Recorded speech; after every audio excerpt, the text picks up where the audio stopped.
एक समय की बात है। जमुना नाम की औरत अपनी 5 साल की बेटी मुनिया के साथ रहती थी। वो अंडे बेच बेच कर अपना और अपनी बेटी का पेट पालती थी। एक दिन की बात है। मुनिया, बिटिया मैं बाजार में जाकर अंडे बेचने जा रही हूँ, तुम घर पर ही रहना। ठीक है माँ। जमुना अपनी रेहड़ी पर अंडे रखकर बेचने चली जाती है। अंडे ले लो, ताजे ताजे अंडे, अंडे ले लो, अंडे। जमुना, जरा 10 अंडे तो देना। अभी देती हूँ भैया। तभी एक और आदमी जमुना से अंडे लेने आता है। जमुना, मुझे 5 अंडे तो देना। जमुना, तेरे अंडे की तो बात ही कुछ और है। उसे खाते ही बस ऐसा लगता है जैसे पता नहीं कितनी ताकत आ गई हो।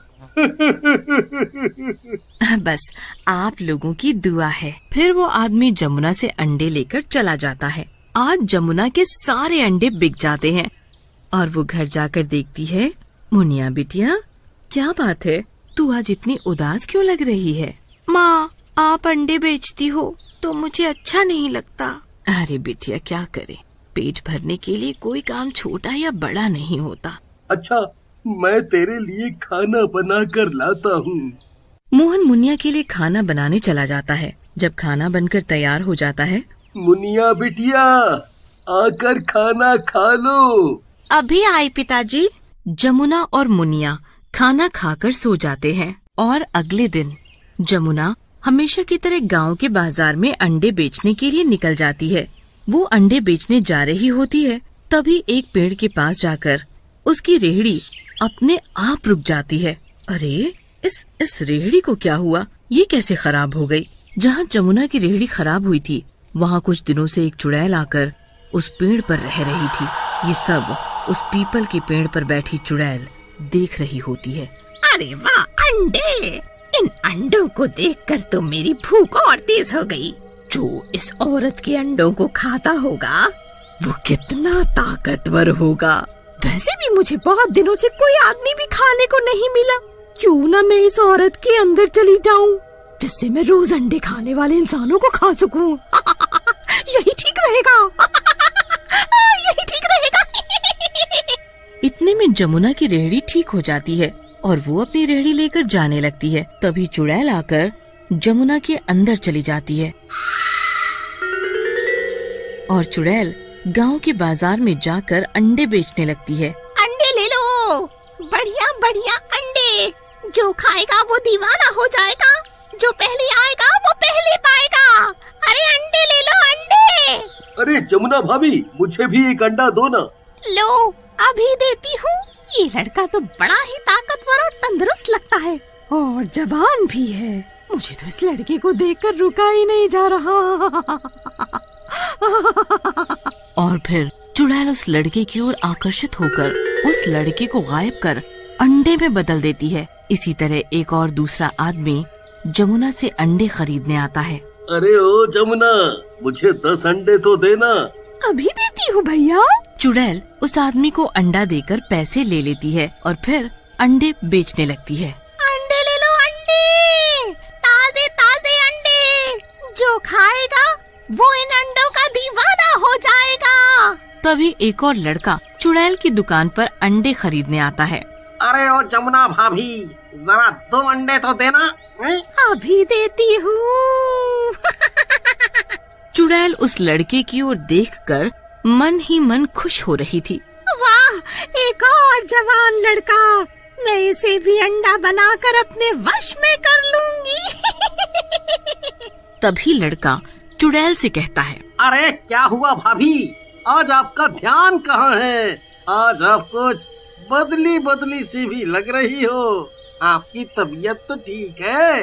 वो कुछ नहीं, बस ऐसे ही। चुड़ैल उस लड़के को जैसे ही अंडे देती है, उसे वो अपने जादू से अंडा बना देती है और जब शाम हो जाती है तो वो अपने घर चली जाती है और घर पहुंचकर वो मुनिया के लिए खाना बनाती है और उसे खाना खिलाती है। खाना खाकर चुड़ैल और मुनिया सो जाते हैं। जब मुनिया गहरी नींद में सो रही होती है तो चुड़ैल जमुना के अंदर से निकलकर उन अंडों को देख रही होती है।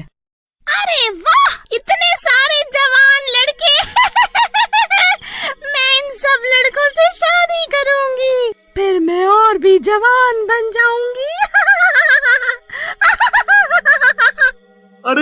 हम सब मर जाएंगे। ये चुड़ैल तो हम सबको जान से मार देगी। और अभी तो हमारी किसी की शादी भी नहीं हुई है। हमें तो ये चुड़ैल जवान ही मारना चाहती है। तुम सब जवान हो, इसीलिए तुम्हारी जान लेना चाहती हूँ मैं। तुम सबसे शादी करके मैं और जवान हो जाऊंगी और मेरी शक्तियाँ और ताकतवर हो जाएंगी। तभी अंडों में से एक लड़का बोलता है, अरे चुड़ैल जी, आपका अभी मिशन पूरा नहीं हुआ है। आप हमसे शादी कर भी लेंगी तो भी आपकी उम्र कम नहीं होगी। बदतमीज लड़के, तूने ऐसे कैसे बोला? और तू देखता जा, तेरा तो मैं काम सबसे पहले तमाम करूंगी। हाँ। अरे चुड़ैल जी, आपने तो मेरी बात को गलत तरीके से ले लिया। मैं तो आपकी भलाई के लिए बोल रहा हूँ। आप हम सबको मारेंगे भी और आपकी शक्तियाँ ना बढ़े तो फिर क्या फायदा? बोलो बोलो। क्यों? तुम ऐसे क्यों बोल रहे हो? चुड़ैल जी, गांव में अभी एक और जवान लड़का बचा है। अरे, ये तुम क्या कह रहे हो? तुमने मुझे पहले क्यों नहीं बताया? हाँ?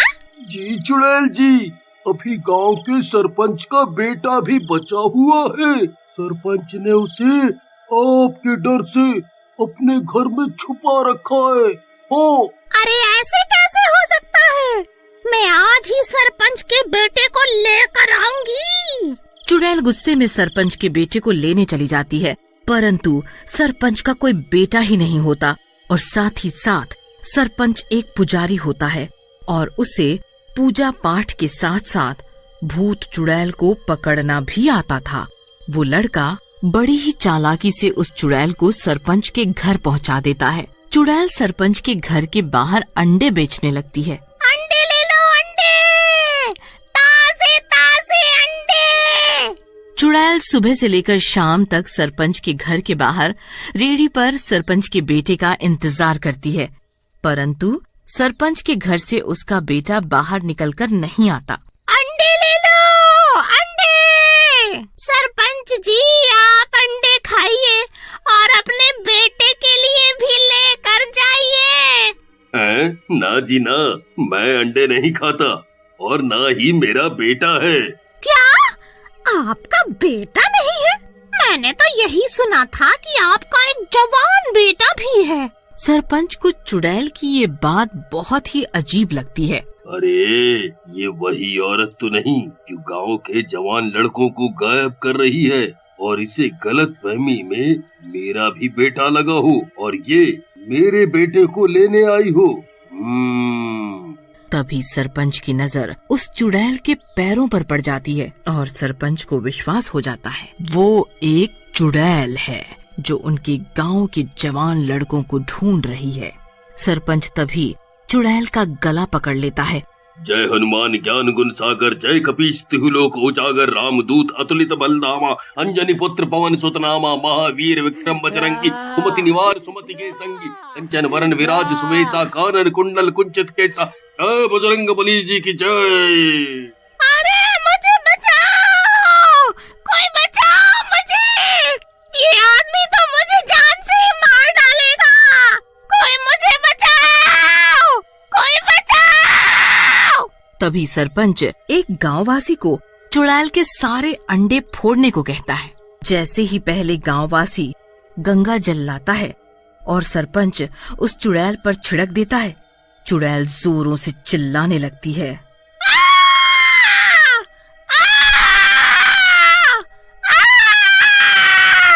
उधर दूसरी तरफ जैसे ही दूसरा गांववासी चुड़ैल की रेहड़ी के सारे अंडे फोड़ने लगता है तो एक एक करके गांव के सारे लड़के